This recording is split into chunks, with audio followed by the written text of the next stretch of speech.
Innovation is power. The power to walk down never before known paths. The power to drive the transforming world today. The power to break the shackles of conventional and conquering it. We enable you to break the old. We are the Gujarat Technological University, the International Innovative University.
Vipul Misri, Head of Electronics and Communication Engineering Department, SN Patel Institute of Technology and Research Center, Vidya Bharati trust, Umrakh, Bardoli.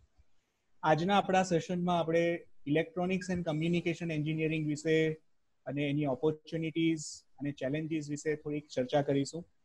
આ વિષય પર વધારે માહિતી આપવા માટે આજે આપણી સાથે ઉપસ્થિત છે શ્રી નીતિનભાઈ પરાંજપે. તો સૌથી પહેલા સમગ્ર વિદ્યા ભારતી ટ્રસ્ટ અને કોલેજ તરફથી તમારું સ્વાગત કરું છું. નીતિનભાઈ, કેમ છો? થેન્ક યુ સો મચ કે તમે આજે અમારી સાથે અહીંયા ઉપસ્થિત છો અને દરેક આ સેશનને જોનાર વિદ્યાર્થીઓ તેમજ વાલીઓને જરૂરથી તમારા માર્ગદર્શન મળી રહેશે. તો સૌથી પહેલા નીતિનભાઈ, આપણે સેશનની શરૂઆત કરીએ. તો મારો પહેલો પ્રશ્ન છે કે તમે પોતે એક ઇલેક્ટ્રોનિક્સ એન્જિનિયર છો. છેલ્લા 23 વર્ષથી ઇલેક્ટ્રોનિક્સ એન્ડ કમ્યુનિકેશન ફિલ્ડમાં તમે જોડાયેલા છો અને આઈ થિંક તમારું જ્યારે ગ્રેજ્યુએશન થયું હતું MS યુનિવર્સિટીમાંથી, ત્યારથી લઈને છેલ્લા 25 વર્ષથી તમે આ ફિલ્ડમાં છો. તો ઘણા બધા ચેન્જીસ તમે જોયા છે ઇલેક્ટ્રોનિક્સ એન્ડ કમ્યુનિકેશન ફિલ્ડ વિશે. તો આપણે આ સેશનની શરૂઆત કરીએ તો સૌથી પહેલો મારો પ્રશ્ન એ જ છે કે જ્યારે તમે જોઈન કર્યું હતું ત્યારે તમારી શું આ ફર્સ્ટ ચોઇસ હતી ઇલેક્ટ્રોનિક્સ એન્જિનિયરિંગ, કે જસ્ટ 12th પછી there was an option અને તમે એન્જિનિયરિંગમાં ઇલેક્ટ્રોનિક્સ સિલેક્ટ કર્યું હતું? તો આપણે વિદ્યાર્થીઓ માટે પણ એક સુંદર એક ક્વેશ્ચન હોઈ શકે કે જ્યારે આપણે શરૂઆત કરીએ કેરિયરની, તો એવું હંમેશા જરૂરી હોય છે કે ઇટ ઇઝ અવર ચોઇસ, કે it is not a choice but we are making it our choice? એટલે આવું કંઈક આપણે એને કન્વર્ટ કરીશું. જી હા Nitinbhai. Okay, first of all, good afternoon, everyone. It is very nice to learn that your college is hosting such a nice interaction. And આવા સરસ પ્રશ્નો જે વિદ્યાર્થીઓના મનમાં હોય છે એ લઈને આપણે આજે ડિસ્કશન કરવા માટે મળી રહ્યા છે. અને આ જે પ્રશ્ન સર મને જે પૂછ્યો છે એ બહુ કોમન પ્રશ્ન છે. જ્યારે મેં 1988માં મારું 12th પાસ કર્યું ત્યારે મારી પાસે બહુ બધા ઓપ્શન નહોતા. એટલે જો તમે 1988ની પરિસ્થિતિ જો મારી પાસેથી સાંભળવા માંગતા હોય તો એક વસ્તુ હું ક્લિયર કરવા માંગુ છું કે 25-30 વર્ષ પહેલાની વસ્તુનો આજે કોઈ રિલેવન્સ જ નથી. એટલે એ વખતે મારી શું વિચાર હતો, મારા શું ઓપ્શન્સ હતા, મેં કેમ આ ઇલેક્ટ્રોનિક્સ લીધું, એનો આજના કાળમાં બહુ મહત્વ નથી. પણ છતાંય I will share my experience. હવે અમારી વખતે જ્યારે મેં 12th પાસ કર્યું ત્યારે બહુ ઓછી ઓપોર્ચ્યુનિટીઝ હતી અને એમાં ઇલેક્ટ્રોનિક્સ અને મેડિકલ એવા બે મુખ્ય ભાગ હતા. અડધા છોકરાઓ મેડિસિન તરફ જતા હતા જેમને ઇન્ટરેસ્ટ મેડિસિનમાં હતો અને અડધા છોકરાઓ એન્જિનિયરિંગમાં આવતા હતા. અને એમાં પણ ઇલેક્ટ્રોનિક્સ એ સૌથી ઊંચી બ્રાન્ચ ગણાતી હતી કારણ કે એ સમયમાં ઇલેક્ટ્રોનિક્સનું બહુ વ્યાપ નહોતો. ઇલેક્ટ્રોનિક્સ એટલે સમથિંગ લાઈક બઝ, એટલે કોઈક નવાઈની વસ્તુ હતી એવું ગણાતું હતું. કારણ કે લોકો પાસે ટેલિવિઝન ને આ તે બધું બહુ લિમિટેડ માત્રામાં હતું અને ઇલેક્ટ્રોનિક્સ એટલે ટેલિવિઝન એટલું જ લોકોને ખબર હતી. એટલે કરેક્ટ, એટલે એક ક્રેઝ હતો પણ એમાં શું ભણાવશે, આપણે શું ભણીશું, આપણે એનો યુઝ ક્યાં કરીશું એની કાંઈ જ કલ્પના નહોતી. એટલે પણ એમાં એવું હતું કે સૌથી વહેલા એ બ્રાન્ચ ભરાતી હતી અને લેટ મી ટેલ યુ બધા જ લોકો ઇલેક્ટ્રોનિક્સ કરવા જતા હતા. અને મારે જે 12thમાં એ હતું ત્યારે મારા માર્ક્સ કંઈ એટલા બધા હતા નહીં કે જેથી મને ઇલેક્ટ્રોનિક્સમાં MSUમાં એડમિશન મળે. એટલે મારે એડમિશન લેવું પડ્યું સિવિલ એન્જિનિયરિંગમાં.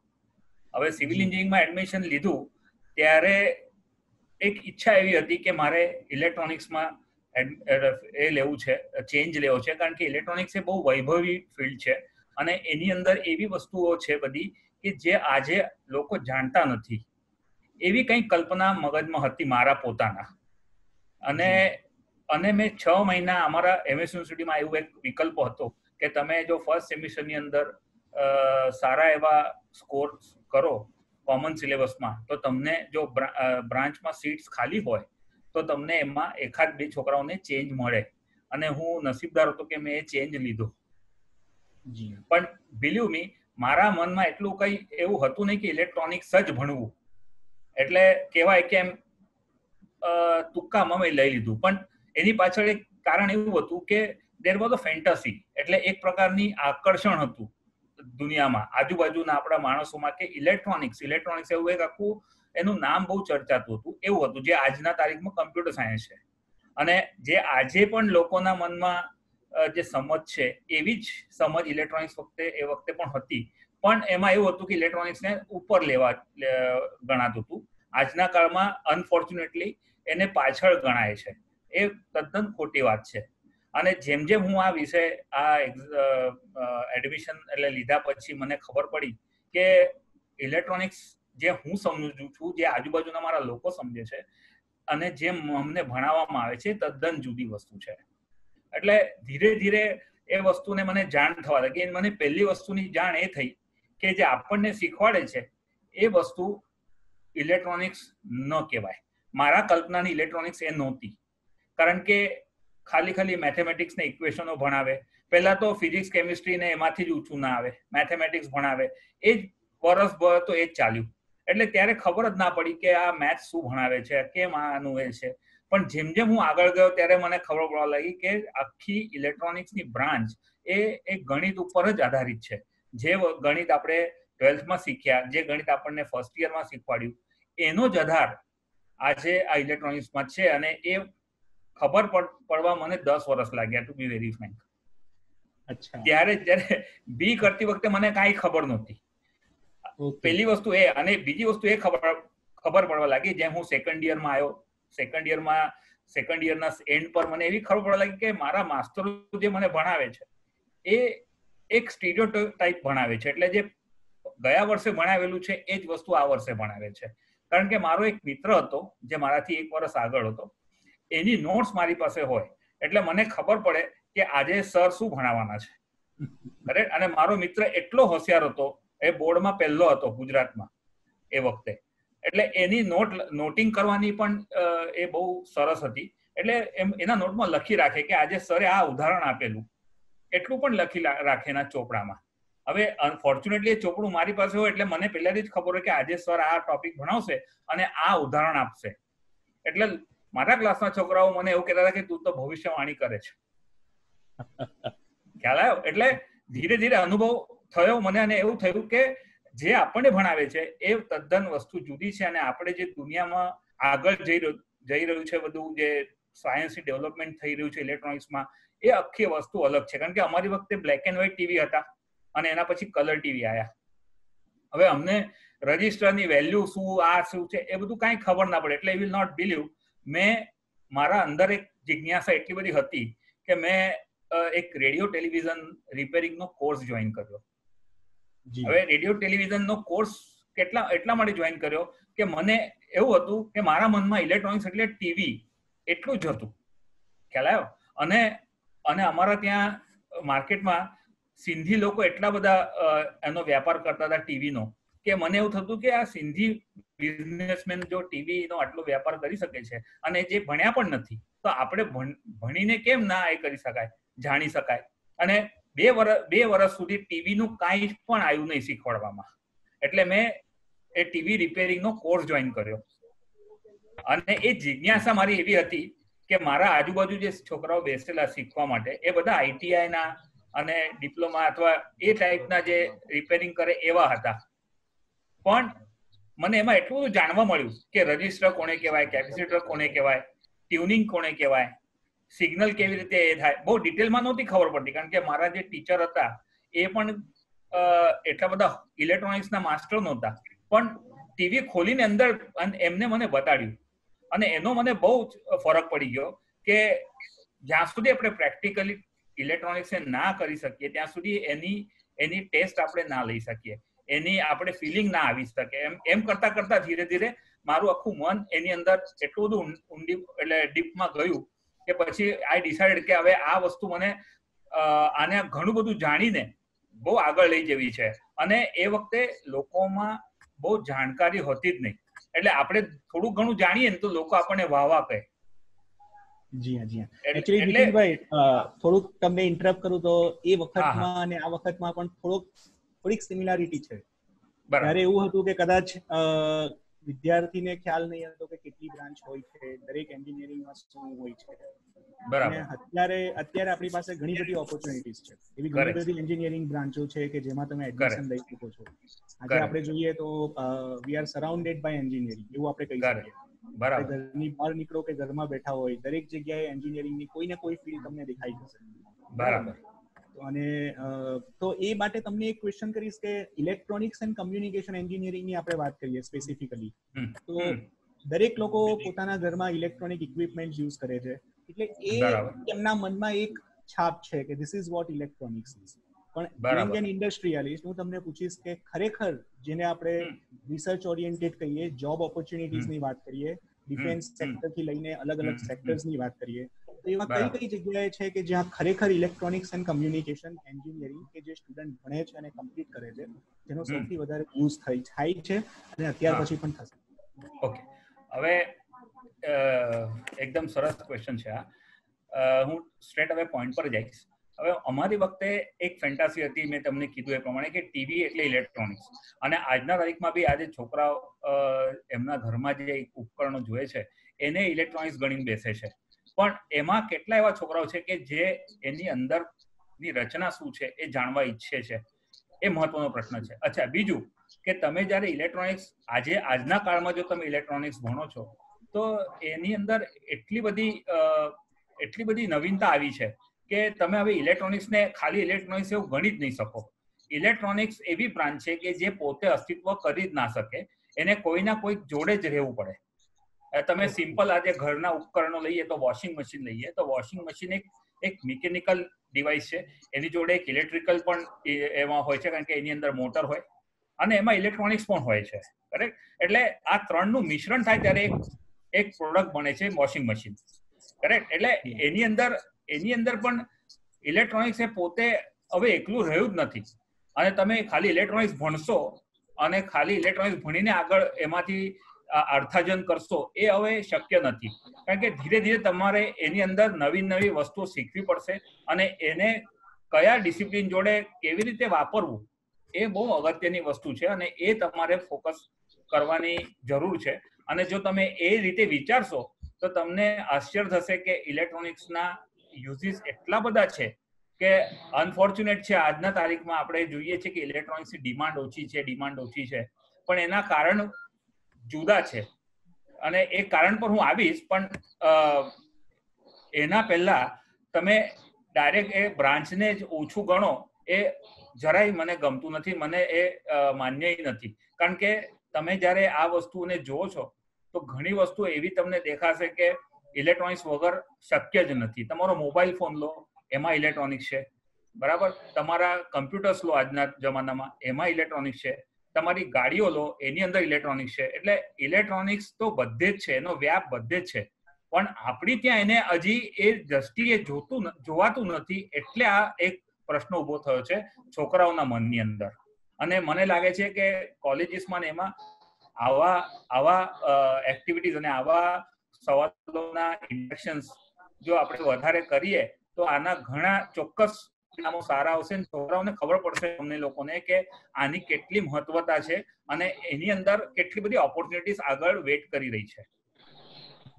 નીતિનભાઈ, એક બીજો સવાલ આની સાથે હું તમને કરીશ કે તમે જે પ્રમાણે કીધું તેમ કે ઇલેક્ટ્રોનિક્સ એન્ડ કમ્યુનિકેશન કદાચ એક સિંગલ બ્રાન્ચ નથી, એમાં આગળ વધવા માટે આપણને બીજી ઘણી બધી બ્રાન્ચની જરૂર પડે. અથવા તો એને આપણે જો હું બીજી રીતે કહું તો આપણે જે પ્રોડક્ટ્સ બનાવીએ છીએ તો એમાંની આઈ થિંક આપણી આજે 50-60% પ્રોડક્ટ્સ માર્કેટમાં એવી છે કે જે ઇલેક્ટ્રોનિક્સ એન્ડ કમ્યુનિકેશન વગર એને બનાવવી પોસિબલ નથી. કદાચ આપણે એને એવી રીતે પણ લઈ શકીએ. તો મારો તમને ક્વેશ્ચન એ છે કે આપણી પાસે આજે ઘણી બધી ટેકનોલોજીસ છે, જેમ કે આર્ટિફિશિયલ ઇન્ટેલિજન્સ કહીએ, એમ્બેડેડ સિસ્ટમ્સ કહીએ, VLSI કહીએ, વાયરલેસ કમ્યુનિકેશન કહીએ. કદાચ આખી દુનિયામાં જે અત્યારે મેજોરિટી ઓફ ધ વર્ક થાય છે તો તે આ ડિરેક્શનમાં થાય. તો તમે આપણા શ્રોતા મિત્રોને જણાવી શકશો કે ઇલેક્ટ્રોનિક્સ એન્ડ કમ્યુનિકેશન એન્જિનિયર અને આ ફિલ્ડ, આની વચ્ચે રિલેશન કેવો છે? શું એ અલગ છે કે પછી it is also a starting journey, એવું આપણે કહી શકીએ? ઓકે, હવે આપણે જો જોઈએ, આપણે પહેલા એક વસ્તુને કરતા જઈએ કે આપણે પહેલા ઇલેક્ટ્રોનિક્સ એક બાજુ પર મૂકીએ અને બીજી બાજુ એ અલગ અલગ બ્રાન્ચીસને મૂકીએ એટલે આપણે જે ડિસ્કશન કરીએ છીએ એ સરળ થશે. હવે ધારો કે સૌથી પહેલા આપણે લઈએ, ચલો આપણે ફર્સ્ટ એક્ઝામ્પલ લઈએ કે એક બાજુ ઇલેક્ટ્રોનિક્સ છે અને બીજી બાજુ કમ્પ્યુટર સાયન્સ છે. હવે આજકાલ કમ્પ્યુટર સાયન્સનો ક્રેઝ જબરદસ્ત વધેલો છે અને એના બે કારણ હોઈ શકે. એક તો લોકોને એમાં જોબની ઓપોર્ચ્યુનિટી વધારે દેખાય છે, બરાબર, અને બીજી વસ્તુ એવું છે કે એનો વ્યાપ બહુ વધી ગયો છે એટલે તમારા સાથે એના ઇન્ટરેક્શન્સ એટલા બધા છે કમ્પ્યુટર સાયન્સના એપ્લિકેશન્સના કે તમને એનું મહત્વ વધેલું લાગે છે, જે અમારી વખતે ઇલેક્ટ્રોનિક્સનું હતું, બરાબર. હવે તમે જો ઇલેક્ટ્રોનિક્સ અને કમ્પ્યુટર્સની વાત કરો તો આટલા 25 વર્ષના અનુભવ પરથી હું એવું કહું છું કે ઇલેક્ટ્રોનિક્સ અને કમ્યુનિકેશનના વચ્ચે કોઈ અંતર જ નથી, બરાબર. ઇલેક્ટ્રોનિક્સ અને કમ્પ્યુટર સાયન્સ, હું એવું કહેતો હતો કે મિકેનિકલ અને ઇલેક્ટ્રોનિક્સ એ બે અલગ વસ્તુ છે અને બે ભેગું થઈને કામ કરે છે. હવે અહીંયા હું સેજ થોડુંક અલગ એ કરીશ કે જો તમે ઇલેક્ટ્રોનિક્સ અને કમ્પ્યુટર્સનું વાત કરો તો એમાં અલગ કરવાની જગ્યા જ નથી. અને કઈ રીતે હું તમને જ સ્પષ્ટ કરું છું કે ઇલેક્ટ્રોનિક્સની અંદર તમે જે ભણો છો અથવા ઇલેક્ટ્રોનિક્સની અંદર જે તમે ડેવલપમેન્ટ કરો છો તો એની અંદર એમ્બેડેડ છે, વાયરલેસ છે. હવે આ બધી વસ્તુઓ જે છે એની માટેના પ્રોગ્રામ્સ જ્યારે તમે લખો છો તો ઘણા પ્રોગ્રામ્સ એવું હોય છે કે આપણે કમ્પ્યુટર સાયન્સની અંદર MCA પણ આવે, BCA પણ આવે, કમ્પ્યુટર સાયન્સ પણ આવે, કમ્પ્યુટર એન્જિનિયરિંગ પણ આવે, ઇન્ફોર્મેશન ટેકનોલોજી પણ આવે. હવે એટલા બધા ઓપ્શન્સ એમાં આપણે મૂકેલા છે કરીને, પણ જો તમે ઇલેક્ટ્રોનિક્સ સાથે જો કમ્પેરિઝન કરો તો there is something called as a computer science, correct. Computer science એટલે શું છે તો બેસિકલી ઇલેક્ટ્રોનિક્સનું જ એક્સટેન્શન છે, ઓકે, કરેક્ટ. હવે એની અંદર તમે જો તો આજે તમારું મોબાઈલ જે છે એ આમ તમે કહી શકો છો કે ઇલેક્ટ્રોનિક્સ છે કે કમ્પ્યુટર છે, કારણ કે એની અંદર એન્ડ્રોઈડ છે જે કમ્પ્યુટર તરફ જાય, એની અંદર ડિસ્પ્લે છે એનો એ પાછું ઇલેક્ટ્રોનિક્સ તરફ આવે, કરેક્ટ. એની અંદર તમારે ઓડિયો ને બધાના જે છે એ ઇલેક્ટ્રોનિક્સમાં આવે, કરેક્ટ. એની અંદર તમારા એપ્સ તમે ડેવલપ કરો એ કમ્પ્યુટર સાયન્સ પર આવે. એટલે બંને એકબીજાના શું કહેવાય પૂરક છે. You cannot have a separation, interconnected છે, ઓકે. તમે કોઈ આની અંદર બે અલગ ભાગ નહીં કરી શકો. પણ એઝ તમે જો ઇલેક્ટ્રોનિક્સ ના પોઈન્ટ ઓફ વ્યૂ થી જો તમે જોવા માંગો તો એક સ્પષ્ટ વાત કે તમારે એવું સોફ્ટવેર એટલે એવી કલા તમારે ડેવલપ કરવી જોઈએ, એવું ઇલેક્ટ્રોનિક્સમાં ભણતર હોવું જોઈએ જે સામે જે બીજો એપ્લિકેશન છે એની જોડે તમારી ઇલેક્ટ્રોનિક્સની નોહાઉ ઇઝીલી એને એડેપ્ટ કરી શકે. ફોર એક્ઝામ્પલ, આજે આપણે એમ્બેડેડ તમે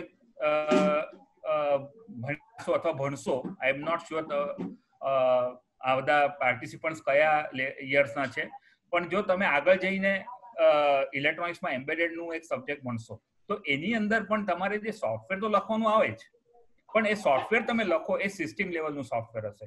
સિસ્ટમ લેવલનું એટલે કે જેની અંદર મેમરીઝ છે, જેની અંદર તમારા ટાઈમર છે, એટલે ઘણી બધી વસ્તુઓ જે કંટ્રોલ કરવા માટે જરૂરી હોય છે એ બધાનો યુઝ તમે કરશો અને એનું ઇમ્પ્લિમેન્ટેશન કોઈ હાર્ડવેર ઉપર કરશો, કરેક્ટ. એટલે તમે જે સોફ્ટવેર લખો છો એનું એક્ઝિક્યુશન, એનું રનિંગ કોઈ હાર્ડવેર પર તમારે કરવાનું રહેશે.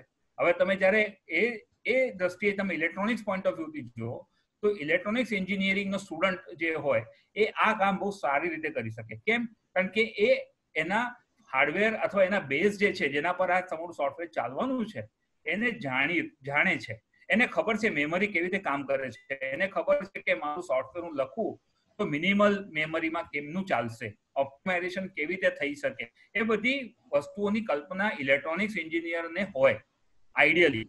કમ્પ્યુટર સાયન્સનો જે સ્ટુડન્ટ હોય અથવા આઈટીનો સ્ટુડન્ટ હોય એ વધારે પડતો ડેટાબેઝ ઉપર કામ કરે, એ વધારે પડતો હાયર લેવલ લેંગ્વેજીસ ઉપર કામ કરે જેને હાર્ડવેર જોડે કોઈ નિસ્બત નથી. એટલા માટે MCA ભણેલો છોકરો હોય અથવા આઈટીનો છોકરો હોય એ માણસ એકબીજાના કામ આરામથી કરી શકે, પણ ઇલેક્ટ્રોનિક્સ રિલેટેડનું જે કંઈ સોફ્ટવેર હોય એ બધા જણ લખી નહીં શકે. એ ફક્ત ને ફક્ત ઇલેક્ટ્રોનિક્સ એન્જિનિયરિંગનું બેકગ્રાઉન્ડ ધરાવતા છોકરાઓ અથવા વિદ્યાર્થીઓ હોય એ બહુ સારી રીતે કરી શકે અને આજના જમાનામાં એની ઓપોર્ચ્યુનિટી અસંખ્ય છે. ઓકે, એટલે કહેવાનો મતલબ એ છે કે ઇલેક્ટ્રોનિક્સ નું અને કમ્પ્યુટર સાયન્સનું આ જે એ છે એ બહુ જ નાજુક છે અને તમે એવી સમજ રાખવી જોઈએ તમારે કે ઇલેક્ટ્રોનિક્સ અને કમ્પ્યુટર સાયન્સ કોઈ ડિફરન્સ નથી. તમે સિમ્પલ એક એક્ઝામ્પલ આપું તમને. આજે કમ્પ્યુટર સાયન્સમાં એઆઈ મશીન લર્નિંગ તરફ બહુ આગળ દુનિયા વધી રહી છે, કરેક્ટ? પણ એની અંદર તમે જોશો તો એ એઆઈ એટલે આર્ટિફિશિયલ ઇન્ટેલિજન્સમાં શું આવે, એનો યુઝ ક્યાં થાય? હવે આમાં એવું છે કે તમે સિમ્પલ એક સબ્જેક્ટ ભણશો ઇલેક્ટ્રોનિક્સમાં, ઇમેજ પ્રોસેસિંગ અથવા ડિજિટલ સિગ્નલ પ્રોસેસિંગ નામનો એક તમને સબ્જેક્ટ આવશે ભણવામાં ઇલેક્ટ્રોનિક્સની અંદર. હવે વસ્તુ સ્થિતિ એવી છે કે આ જ ઇમેજ પ્રોસેસિંગને આગળ જઈને એટલા હદ સુધી આપણે લઈ ગયા છે કે એમાંથી આપણને એ જે ઇમેજને પ્રોસેસ કરીએ છીએ એની અંદરથી એટલી બધી માહિતી આપણને મળી શકે છે કે જેનો યુઝ આપણે કોઈ ડિસિઝન મેકિંગમાં લઈ શકીએ. હવે આની અંદર તમારી જો ઇલેક્ટ્રોનિક્સની જે આવડત હોય તો તમે ઇમેજ પ્રોસેસિંગની જાણકારી જે તમને એ સબ્જેક્ટ દ્વારા મળે એ જ વસ્તુ તમને કમ્પ્યુટર સાયન્સની અંદર પ્રોગ્રામ લખતી વખતે બહુ ઇઝી થઈ જાય. તમને જો એનું નોલેજ હોય તો તમે આરામથી એને પ્રોગ્રામિંગ એના સંદર્ભનું પ્રોગ્રામિંગ લખી શકો છો. અને પાછળથી જ્યારે તમારા એપ્લિકેશન બને એને પાછું તમારે ડિપ્લોય કરવાનું રહે. હવે ડિપ્લોય તમારે કોઈ હાર્ડવેર પ્લેટફોર્મ પર જ કરવું પડે અને મોસ્ટ પ્રોબેબલી આજકાલ પોર્ટેબલ ઇલેક્ટ્રોનિક્સનો જમાનો છે. એટલે તમે જ્યારે એ વસ્તુ હાર્ડવેર પર લઈને આવો તો એની અંદરની જે આવડત છે એની અંદર એ જે આવડત છે હાર્ડવેર ઉપર લઈ આવીને એને ચલાવવું એને કહેવાય છે ડિપ્લોયમેન્ટ અથવા તો એને કહેવાય છે ઇન્ફરન્સ. તમે કદાચ એ નામ સાંભળ્યું છે એજ કમ્પ્યુટિંગ. તો એ જે આવડત છે એ તમારે ઇલેક્ટ્રોનિક્સના નોલેજ વગર અશક્ય છે. એટલે તમારે ઇલેક્ટ્રોનિક્સનું જ્ઞાન અને સાથે સાથે પ્રોગ્રામિંગનું જ્ઞાન હોવું જરૂરી છે. હવે આની અંદર તમારે ઇમેજ પ્રોસેસિંગ પણ આવ્યું, કમ્પ્યુટર સાયન્સના પ્રોગ્રામિંગના એ પણ આવ્યા, તમારે ડેટા સાયન્સનું પણ આવ્યું, તમારે સિગ્નલ સિસ્ટમ્સનું પણ નોલેજ આવ્યું. એટલે યુ વિલ સી આજે કોઈ પણ એપ્લિકેશન તમે લો તમારે ધીરે ધીરે 4-5 વસ્તુનું એકીકરણ કરવાનું બહુ જરૂરી બની રહ્યું છે. અને એ જ વસ્તુ બહુ મહત્વની છે. આજે તમે ઇલેક્ટ્રોનિક્સ થાઓ એટલે તમે ઇલેક્ટ્રોનિક્સ એન્જિનિયરિંગના જ છોકરાઓ છે એવું ગણતરી થાય જ નહીં. એટલે તમારે ઓલરાઉન્ડર બનવું પડે. તમારે જરૂર પડે તો વિકેટ કીપિંગ પણ કરતા આવડવી જોઈએ, તમારે જરૂર પડે તો બોલિંગ નાખતા આવડવી જોઈએ, તમારે બેટિંગ તો સરસ આવડવી જ જોઈએ. એટલે તમારે એ ગેમને જીતવું હોય તો તમારે આ બધી આવડત હોવી જરૂરી છે. અને મારો મતલબ એ છે ગેમ એટલે આપણી આગળની આવનારી ઓપોર્ચ્યુનિટી, આપણને જે અર્થાર્જન કરવાનું છે જેમાંથી એ વસ્તુ જે છે એની માટેની જે સક્સેસફુલનું જે ફોર્મ્યુલા છે એમાં તમારે આ બધા મલ્ટિપલ પેરામીટર્સનું જ્ઞાન હોવું જરૂરી છે. જે તમારે એવું રાખવાની બિલકુલ એ નથી કે હું ઇલેક્ટ્રોનિક્સમાં છું એટલે હું ઇલેક્ટ્રોનિક્સના જ વિષયો ભણીશ, હું આ જ કરીશ, એવું નથી રહ્યું. હવે ઘણી બધી વસ્તુઓ તમારે અલગ અલગ શીખવી પડશે અને એની માટે એક જિજ્ઞાસા, એક ધગસ અને પેશન તમારી અંદર હોવું બહુ જરૂરી રહેશે. તો જ તમે આ બધી વસ્તુનું એકીકરણ કરી શકશો. અને આજના જમાનામાં એ જ એક મંત્ર છે તમારે સક્સેસ થવું હોય તો. Okay sir, myself Professor Sheikh. Yeah. It's an honor to see you and to take a guidance under you. હવે સર મારું એક ક્વેશ્ચન છે કે આપણા જે લોકડાઉન અત્યારે પૂરું થશે બરાબર, ત્યાર પછી કયા કયા ચેલેન્જીસ અને એની ઓપોર્ચ્યુનિટીઝ કઈ કઈ હશે ઈસી ના સેક્ટરમાં? ઓકે, કારણ કે બધું ચેન્જ થશે એના વિશે કંઈ અમને જણાવો. બિલકુલ.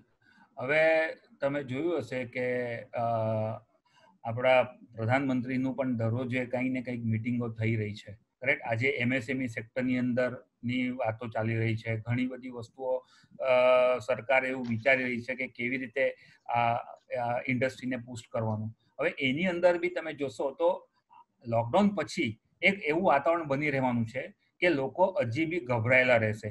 There will be an atmosphere where people will not dare to interact the way they were doing earlier. હવે આ બધી વસ્તુ સ્થિતિના લીધે લોકો બહાર જવાનું ટાળશે, બરાબર? બધે આગળ તમારે જોશો કે રેસ્ટોરન્ટ્સ ને બધા જે એ છે એ બધા ખાલી રહેશે. એટલે હવે આ પરિસ્થિતિના લીધે ધંધો કે બિઝનેસ તો થવો જ જોઈએ, અર્થાર્જન તો થવું જ જોઈએ. એટલે એની માટે હવે શું કરવું કે જેથી કરીને કસ્ટમરનો જે રિક્વાયરમેન્ટ છે એ પણ પૂરી થાય અને સાથે સાથે બિઝનેસ પણ થાય. આ જે છે આ બહુ મોટી ઓપોર્ચ્યુનિટી ની અંદર આનું રૂપાંતર થશે અને એમાં ઈસીનો બહુ મોટો રોલ રહેશે. આજે આપણે એકબીજાને સાંભળી રહ્યા છે, આપણે એકબીજા જોડે વાત કરી રહ્યા છે, એ પણ એક ટેકનોલોજીનો જ કમાલ છે. અને હવે તમે એમાં એવું જોશો કે આ ફક્ત કમ્પ્યુટર સાયન્સ છે એવું નથી.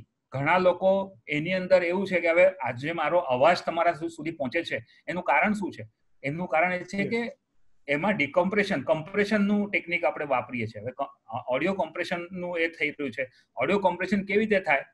તો એ ઓડિયો તમારા એમાં કેવી રીતે ડિટેક્ટ થાય? આજે મેં આ હેડફોન લગાડેલા છે, આ હેડફોન કઈ રીતે મારા કામ કરે છે? એ ઇલેક્ટ્રોનિક્સનો ભાગ આવ્યો. કરેક્ટ? એટલે આ એક બહુ નાની નાની એસેસરીઝ છે કે જે આ પરિસ્થિતિમાં બહુ આગળ કામ આવવાની છે આપણને, અને આપણે એનો હમણાં યુઝ કરી જ રહ્યા છે. હવે એવી ઘણી, હવે તમે જોશો આજે હોટેલમાં મારે આજના જ છાપામાં તમે જોશો તો એવું લખ્યું છે કે આજે હવે હોટેલ્સની અંદર પણ કિચન કન્સેપ્ટ આખો બદલાય છે. હવે buffet dinner will be discourage, એટલે બધા ભેગા મળીને જમતા હતા એ બધું હવે ધીરે ધીરે બંધ થશે. લોકો એની ઈચ્છા એવી હશે, એમનો કોન્ફિડન્સ કે ભાઈ મારે કિચનની અંદર શું થઈ રહ્યું છે મારે જોવું છે. કરેક્ટ? એટલે પાછું એમાં વિડીયો કોન્ફરન્સિંગ આવ્યું. એટલે આજે આ ઓડિયો વિડીયો બહુ મહત્વની ભૂમિકા એ કરવાનું છે. બીજું કે તમારી પાસે હવે એવા બી ઇક્વિપમેન્ટ્સ આવશે ધીરે ધીરે કે જેથી તમને કન્ફર્મ કહેશે કે આજુબાજુનું વાતાવરણ તમારું કેવું છે, એના રીડિંગ્સ કેવા છે.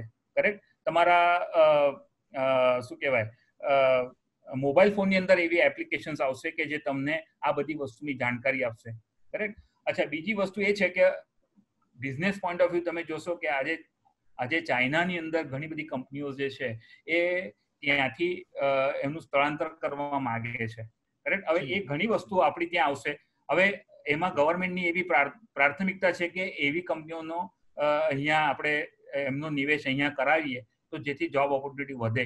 હવે એમાં બી કોમ્પિટિશન છે. વિયેતનામ જેવા દેશો છે જે આમાં બહુ અગ્રેસર થઈ રહ્યા છે. તો હવે આપણે ત્યાં કઈ સેક્ટરને એ કરવું પડશે અને એમાં કઈ ઇન્ડસ્ટ્રી આપણે ત્યાં આવી શકે? એમાં ઇલેક્ટ્રોનિક્સ એ બહુ મોટી, હાર્ડવેરની બહુ મોટી ઇન્ડસ્ટ્રી છે, કારણ કે આપણું લગભગ બધી વસ્તુઓ હાર્ડવેરથી માંડીને આઈસીસ કે મેન્યુફેક્ચરિંગ જે બધું બહારની કન્ટ્રીઝ પર ડિપેન્ડ રહેતું હતું. હવે સરકારને પણ એવો અંદેશો આવી ગયો છે કે ભાઈ આપણે બહુ નિર્ભર ના રહી શકાય કોઈના પર, એટલે આપણે પોતાની રીતે જ આ બધી વસ્તુનો વિકાસ કરવો રહેશે. અને એની માટે ઇલેક્ટ્રોનિક્સની હાર્ડવેરની જે ઇન્ડસ્ટ્રી છે એના રિલેટેડ એને અહીંયા પ્રોત્સાહન આપવું જ પડશે ગવર્મેન્ટને. અને જેમ જેમ આ ગવર્મેન્ટ આવા બધા નીતિઓ લાવશે કે જેથી આપણી હાર્ડવેર ઇન્ડસ્ટ્રીને અહીંયા લોકલી એને મળશે, તો એ તમારી માટે બહુ મોટી ઓપોર્ચ્યુનિટીમાં કન્વર્ટ થશે જે ઇલેક્ટ્રોનિક્સ જાણે છે એમને. અને એમાં પણ તમારે એવું થવું પડશે કે તમે ખાલી ઇલેક્ટ્રોનિક્સ જાણતા નહીં હોવા જોઈએ, તમારે આજુબાજુની પણ વસ્તુની નો હાવ હોવો જોઈએ. ફોર એક્ઝામ્પલ, ઓટોમોબાઈલની પણ ઘણી વસ્તુ અહીંયા થવાની છે. હમણાં સુધી એવું હતું કે આપણી ત્યાં ફક્ત સોફ્ટવેર એન્જિનિયરિંગનું જ કામ ચાલતું હતું, ઇલેક્ટ્રોનિક્સ હોય તો પણ. ફોર એક્ઝામ્પલ હું તમને કહું, ઇન્ફોચિપ, તમે ઘણા લોકોએ એ નામ સાંભળ્યું છે કંપનીનું. કરેક્ટ? હું એ કંપની જોડે ઘણા વર્ષોથી સંકળાયેલો છું. હવે એ લોકો શું કરે છે, તો એ કોઈ હાર્ડવેર ઉપર એમનું સોફ્ટવેર ચલાવવાનું કામ એમને મળે છે. એટલે ડ્રાઈવર લખવાનું છે કે એવા કામ કે જેથી કરીને આ વિડીયો કોન્ફરન્સિંગનું કોઈ ઇક્વિપમેન્ટ હોય તો એ થઈ શકે. બરાબર? તો એવા બધા સોફ્ટવેર લખવાના કામ આપણી ત્યાં બહુ જોરદાર ચાલતા હતા આજ સુધી. પણ હવે એનું હાર્ડવેર બનાવવાનું કામ પણ આપણી ત્યાં વધશે. એટલે એ બહુ મોટી તક આપણને, મને દેખાઈ આવે છે કે નજીકના ભવિષ્યમાં ભારતમાં એ બહુ મોટી તક આવશે. બીજું, ઓટોમોબાઈલ ઇન્ડસ્ટ્રીમાં પણ જતે દાડે એટલું બધું ઇલેક્ટ્રોનિક્સનો વપરાશ થઈ રહ્યો છે કે હવે જે પણ નવી ગાડીઓ આવશે, તમે જોયું BS4નું BS6માં રૂપાંતર થયું છે. હવે ટાઈમ બહુ જાજો બાકી નથી કે BS6નું પણ પતન થઈને હવે ઇલેક્ટ્રિક વ્હીકલ તરફ બધું જઈ રહ્યું છે. તો એમાં તો 100% ઇલેક્ટ્રોનિક્સનો વપરાશ છે. એટલે એવી બધી વસ્તુઓનું મેન્યુફેક્ચરિંગ હોય, તમે એના એલાઇડ ઇન્ડસ્ટ્રીઝ હોય, એ બી એટલી બધી વધશે કે તેમાં ઇલેક્ટ્રોનિક્સ એન્જિનિયર ત્યાં હોવું ફરજિયાત છે. જેમ શોપ ફ્લોર પર એક મિકેનિકલ એન્જિનિયરિંગ ના માણસનું કે પ્રોડક્શનના માણસનું હોવું જરૂરી હોય છે, એવું જ ઇલેક્ટ્રોનિક્સનું પણ એક મહત્વ વધી જશે અને એમાં ઓપોર્ચ્યુનિટીનો ઢગલો થઈ જશે. પણ શરત એટલી છે કે તમારે ખાલી ઇલેક્ટ્રોનિક્સ નહીં, એની જોડે એની આજુબાજુની ઘણી બધી વસ્તુઓનું પણ નોહાવ અને જ્ઞાન હોવું જરૂરી રહેશે. જી હા નીતિનભાઈ, એટલે હું થોડું જો સમરાઇઝ કરું તમારી વાતને, તો એનો મતલબ એવો છે કે અત્યાર સુધી એવું કહેવાય છે કે આપણે ત્યાં ગુજરાતમાં અને નિયર બાય સ્ટેટ્સમાં કદાચ ઇલેક્ટ્રોનિક્સની મેન્યુફેક્ચરિંગ જોબ્સ ઓછી છે, પરંતુ આવનારા ફ્યુચર્સમાં થોડાક વર્ષોમાં આપણે ત્યાં આ બધી જોબ્સ ઘણી બધી વધારે હશે. અને સોફ્ટવેરની સાથે સાથે ઇલેક્ટ્રોનિક્સમાં પણ તમારે જો આગળ વધવું હોય તો આપણી પાસે લોકલ સેન્ટર પર પણ અત્યારે એવું કહેવાય છે કે ઇલેક્ટ્રોનિક્સ એન્જિનિયર એટલે પુણે, બેંગ્લોર, મહારાષ્ટ્રમાં બોમ્બે અને આ જગ્યાએ તમારે જવું જોઈએ, પરંતુ કદાચ હવે આવનારા વર્ષોમાં આ પરિસ્થિતિ નહીં હોય. પરંતુ એની સાથે સાથે તમે એક બીજી વાતની પણ વાત કરી છે કે ઇલેક્ટ્રોનિક્સ એન્જિનિયરે જે ઓપોર્ચ્યુનિટીઝ છે તેને ગ્રેપ કરવા માટે પણ તૈયાર રહેવું પડશે, અને કદાચ એને પોતાના નવા સ્કિલ સેટ્સ પણ ડેવલપ કરવા પડશે 4 વર્ષની અંદર. તો આને રિલેટેડ જ એક તમને ક્વેશ્ચન કરીશ કે માની લો કે કોઈક વિદ્યાર્થી છે જે ઇલેક્ટ્રોનિક્સ એન્ડ કમ્યુનિકેશન એન્જિનિયરિંગમાં એડમિશન લે છે કે બીજા કોઈ પણ એન્જિનિયરિંગ ફિલ્ડમાં એડમિશન લે છે. હવે તમે પોતે એક બિઝનેસમેન છો, ઇન્ડસ્ટ્રી ટેકનિકલ સેન્ટરમાં તમે કામ કરાવો છો, તો એ પોઈન્ટ ઓફ વ્યૂથી કહીશ કે જો કોઈ એન્જિનિયર જ્યારે કંપનીઝમાં જાય છે તો એની પાસે બીજા કયા સ્કિલ સેટ્સની એક્સપેક્ટેશન કરાય કે જે ટેકનિકલ પણ હોઈ શકે અને નોન ટેકનિકલ પણ હોઈ શકે, કે જેની તૈયારી વિદ્યાર્થીએ 4 વર્ષની અંદર કરવાની હોય છે ટેકનિકલ એજ્યુકેશનની સાથે. ઓકે, હવે તૈયાર તમે જો કહો કે સ્ટુડન્ટ પાસે કઈ એબિલિટીઝ ઇન્ડસ્ટ્રી જોએ છે અને જોશે, બહુ મોટા પ્રમાણમાં જોશે આગળ, એમાં આપણે જો કહીએ તો 2 ભાગ આપણે વેચીએ, એક છે ટેકનિકલ અને એક નોન ટેકનિકલ. હવે નોન ટેકનિકલની વાત પહેલા કરીએ તો એમાં તમારું પ્રેઝન્ટેશનની સ્કિલ એ બહુ અગત્યની રહેશે. હવે એવું જરૂર નથી કે તમને ઇંગ્લિશ મીડિયમમાં જ તમે ભણેલા હશો તો જ આગળ પડશો, તમારે ઇંગ્લિશમાં જ કમ્યુનિકેશન કરો તો જ તમે આગળ, એવું હવે ધીરે ધીરે નહીં રહે. એનું કારણ છે કે ઇન્ડસ્ટ્રી એવું જોઈએ છે કે તમે તમારો પોઈન્ટ કઈ રીતે મૂકી શકો છો. કરેક્ટ? હવે એવા ઘણા બધા દેશો છે કે જે પોતાની ભાષાને વધારે પ્રાધાન્ય આપે છે, એ લોકો ઇંગ્લિશ નથી વાપરતા. કરેક્ટ? અને આપણા દેશમાં એવું છે કે આપણે ઇંગ્લિશ ના બોલી શકીએ એટલે આપણે કાચા, એવું એક સાયકોલોજીકલ ઇફેક્ટ છોકરાઓના મનમાં હોય છે. એટલે ઘણા લોકો ઇંગ્લિશ સુધારવાના ક્લાસીસ કરતા હોય છે કે એના પ્રયત્નો કરતા હોય છે, પણ મારા દ્રષ્ટિએ એ પછી થાય. તમે એક વખત તમારા પોઈન્ટને કઈ રીતે સરસ રીતે તમે પુટઅપ કરી શકો, સામેવાળાને કન્વિન્સ કરી શકો, એ બહુ મોટી વાત છે. એ આવડત તમારી પાસે હોવી જરૂરી છે. હવે એ થઈ નોન ટેકનિકલની વસ્તુ. હું એવું નથી કહેતો કે તમને ઇંગ્લિશ ન આવડવું જોઈએ. You should be fluent in explaining your views and convincing the customer or convincing the other side about your point.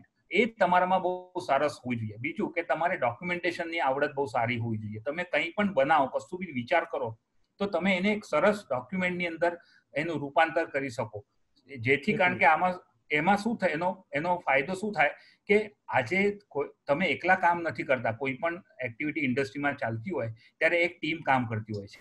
જ્યારે તમે ટીમમાં કામ કરો ત્યારે તમારા વિચારો બીજા જોડે શેર કરીને, બીજા લોકોને સમજાવીને અને એ તમારા વિચારોને અપનાવે, એની માટે આ બધી વસ્તુની બહુ મહત્વતા હોય છે. તમારું કમ્યુનિકેશન, તમારું ડોક્યુમેન્ટેશન, તમારા કન્વિન્સિંગ પાવર, એ બધા વસ્તુ ઉપર બહુ મહત્વ હોય છે અને એ છોકરાઓએ બહુ ધ્યાન રાખવું પડે. અને એ કોઈ ક્લાસમાં જઈને ન આવે, તમારી પ્રેક્ટિસમાં તમે એને લાવો. આજે તમે તમારા ગ્રુપમાં એવી વાતો કરી શકો છો, તમે તમારા ગ્રુપમાં એવું પ્લાન કરી શકો છો, તમે જે લેબ એક્સપેરિમેન્ટ કરો છો એની અંદર તમને કંઈ નવી આઈડિયા આવે તો એને તમે પુટઅપ કરી શકો છો. There are so many ways by which you can initiate these type of mastering of these techniques. એની માટે તમારે ક્લાસીસ કરવાની જરૂર નથી. અચ્છા, બીજી વસ્તુ છે, આપણે ટેકનિકલની વાત કરીએ તો ટેકનિકલની અંદર તમે જો ઇલેક્ટ્રોનિક્સ ભણો છો, તમારે સાથે સાથે તમારે પહેલા એ નક્કી કરવું પડે કે મારો ઇન્ટરેસ્ટ શામાં પડે છે. હવે તમે ફર્સ્ટ યર, સેકન્ડ યર સુધી તમે ભણો